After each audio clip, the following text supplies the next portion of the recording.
নেশার ঘোরেই গরিমার সামনে আরণ্যকের সাথে বিয়ের কথা বলে ফেলল রোশনাই। সম্পূর্ণ জানতে দেখতে থাকো। রোশনাই তো চলে এসেছে পার্টিতে। সেখানে গরিমা নাচ করছে, সবাই মিলে অনেক হইহুল্লোড় মজা করতে থাকে। তার মধ্যে জাহ্নবী দুষ্টু মিষ্টু মিলে প্ল্যান করে যে নেশা করিয়ে দেবে এই রোশনাইকে।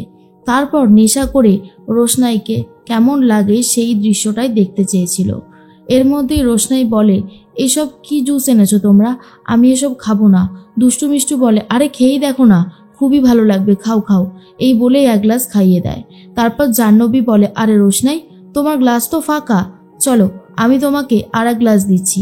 ততক্ষণে রোশনাইয়ের নেশা হয়ে গেছে। রোশনাই ঠিকভাবে দাঁড়াতেও পারছে না। রোশনাইয়ের মাথা ঘুরতে শুরু করে। আর তখন দুষ্টু মিষ্টু বলে, কাজ অর্ধেকটা হয়ে গেছে বুঝলি, বাকিটা হওয়া এখন বাকি আছে। এর মধ্যেই জাহ্নবী আর এক গ্লাস নিয়ে আসে, আর তারপরেই আর একটা গ্লাস হাতে ধরিয়ে দেয় রোশনাইয়ের। রোশনাই তখন বলে, আমি আর খাবো না, তোমরা কেন জোর করছো আমাকে? তখনই দুষ্টু মিষ্টু বলে, আরে খাওই না, বেশ ভালো লাগবে, দেখো দেখো। এরপর দুঢোক দিতেই রোশনাইয়ের শরীরটা আরও বেশি করে খারাপ লাগতে থাকে। তখনই জাহ্নবী বলে, তোমার গরিমা দিদি নাচ করছে, তুমি নাচ করবে না কেন? চলো, তোমাকেও নাচ করতে হবে। এই বলেই টানতে টানতে নিয়ে যাচ্ছিল। হাত থেকে গ্লাসটা পড়ে যায় রোশনাইয়ের। জাহ্নবী তখন বলে, সরি সরি গাইস, আসলে আমার ধাক্কাতেই গ্লাসটা পড়ে গেছে। গরিমার নাচ থামিয়ে দিয়ে রোশনাইয়ের কাণ্ডকারখানা দেখতে শুরু করেছে। আরণ্যকও বুঝতে পারে না রোশনাইয়ের হঠাৎ করে হলোটা কি, আর এই পার্টিতেই বা আসতে গেল কেন। আরণ্যক ভাবে, রোশনাই, তুমি আমাকে অপমান করেছো, আমার দেওয়া জিনিসগুলো তুমি ফেরত দিয়ে দিয়েছো, আর এমনভাবে ফেরত দিয়েছো আমার চূড়ান্ত অপমান হয়েছে। এরপর রোশনাই মনে মনে ভাবে, গিফটগুলো যখন দিয়েছিলেনই মন থেকেই দিতে পারতেন, এরকমভাবে লুকিয়ে চুরিয়ে দেওয়ার কি মানে আছে? সত্যিই আমি বুঝতে পারলাম না, তাই আপনার উপহার আমি আপনাকেই ফেরত দিয়ে দিয়েছি। এর মধ্যেই দুষ্টু মিষ্টু আর জাহ্নবী অ্যানাউন্সমেন্ট করে, এতক্ষণ তো আপনারা গরিমার নাচ দেখলেন, এবারে নাচ করবে রোশনাই। সে কিন্তু দারুণ সুন্দর নাচ করে, আশা করি তার নাচটাও আপনাদের খুবই ভালো লাগবে। এরপর রোশনাই নাচ করতে শুরু করলে গরিমার সেটা মোটেই ভালো লাগে না, আর বলে, আরণ্যক, এখানে জাস্ট মজা হচ্ছে, আমি বুঝতে পারছি না রোশনাই কেন এখানে নাচ করছে। এরপর রোশনাইয়ের নাচ করা শেষ হয়ে যায়, আর তখনই আরণ্যকের কাছে চলে গেছে রোশনাই, আর বলে, এবার বলো তো, কেন আমাকে লুকিয়ে লুকিয়ে ফুল আর কেকটা দিয়েছিলে? উত্তর দাও, কেন কেন তুমি এরকমটা করেছো? এরপর জাহ্নবী আর দুষ্টু মিষ্টু দেখে হা হয়ে যায়, আর বলে, এই আমরা তো ভেবেছিলাম অন্য রকমের কিছু, আর এখানে তো দেখছি এখন পুরোপুরি অন্যরকম কিছু হচ্ছে, এবার কি হবে? তখনই রোশনাই বলে, কি হলো, উত্তর দিচ্ছ না কেন? উত্তর দাও, আমার উত্তরটা চাই, উত্তর ছাড়া কিন্তু আমি এখান থেকে যাব না।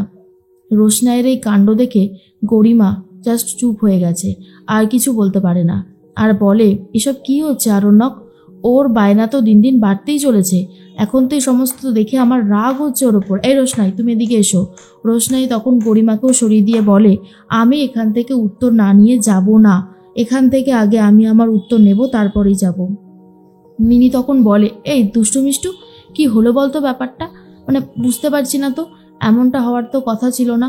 ও ও তো আমাদের সাথেই সবার সাথে একসাথে খাওয়া দাওয়া করেছিল, কই আমাদের তো এরকম হয়নি। ও না নিজের পায়ে দাঁড়াতেও পর্যন্ত পারছে না, কিছু তো একটা গন্ডগোল তো হয়েইছে, কিন্তু কি হয়েছে বুঝতে পারছি না। এর মধ্যেই আরণ্যক বলে, কি হচ্ছে কি রোশনাই, তুমি নিজেকে সামলাও। রোশনাই বলে, আগে তুমি বলো কেন আমাকে এই বাড়িতে নিয়ে এসেছো? আমি তো এই বাড়িতে আসতে চাইনি, আমি তো এই বাড়ি থেকে চলে যেতে চেয়েছিলাম, আমাকে এখন মাসির বাড়িতে পাঠিয়ে দেওয়া হচ্ছে কেন? রোশনাইয়ের মনের মধ্যে যতগুলো প্রশ্ন ছিল ততগুলো প্রশ্নের ক্লিয়ার উত্তর চাইছে রোশনাই, কিন্তু আরণ্যক বুঝতে পারে না এই রোশনাইকে কি করে সামলাবে। তখন গরিমা গিয়ে বলে, দেখো রোশনাই, তুমি কিন্তু বড্ড বেশি বাড়াবাড়ি করছো, চলে এসো। রোশনাই তখন বলে, চুপ, একদম চুপ, একটা কথাও তুমি বলবে না গরিমা দিদি, আজ আমার ওনার থেকে উত্তরগুলো চাই, কারণ উত্তর ছাড়া তো আমি এখান থেকে কোথাও যাব না। তখন গরিমা বলে, কিসের উত্তর চাইছে ও? আরণ্যক, আমি তো বুঝতে পারছি না যে ও কিসের উত্তরটা চাইছে। এরপর তখনই রোশনাই বলে, তুমি এই বাড়িতে আমাকে কেন এনেছো? কোন অধিকারে এনেছো? তুমি তো ওই অধিকারটা মানতে চাইছো না, সবাই মিলে জোর করলো আর তুমি মেনে নিলে, কেন কেন তুমি করেছো এই কাজটা? এরপর গরিমা বলে, কি কাজের কথা বলছে আরণ্যক? আরণ্যক তখন বলে, আমি কি করে বুঝবো গরিমা যে ও কোন কাজের কথা বলছে, আমি তো নিজেই বুঝতে পারছি না। গরিমা তখন বলে, সত্যি করে বলো, আমি কিন্তু কিচ্ছু বুঝতে পারছি না। এরপর রোশনাই আবার জামার কলার ধরে জিজ্ঞেস করতে থাকে। তখন গরিমা আর সহ্য করতে না পেরে ঠাস করে এক চড় কষিয়ে দিয়েছে রোশনাইকে। আর রোশনাই তখন কান্নাকাটি করতে থাকে, নিচে বসে পড়ে আর বলে, আমি কি অন্যায় করেছি? হ্যাঁ, আমাকে চড় মারা হলো কেন? কি অন্যায় করেছি আমি, যার জন্য আমাকে এত বড় শাস্তি দেওয়া হলো?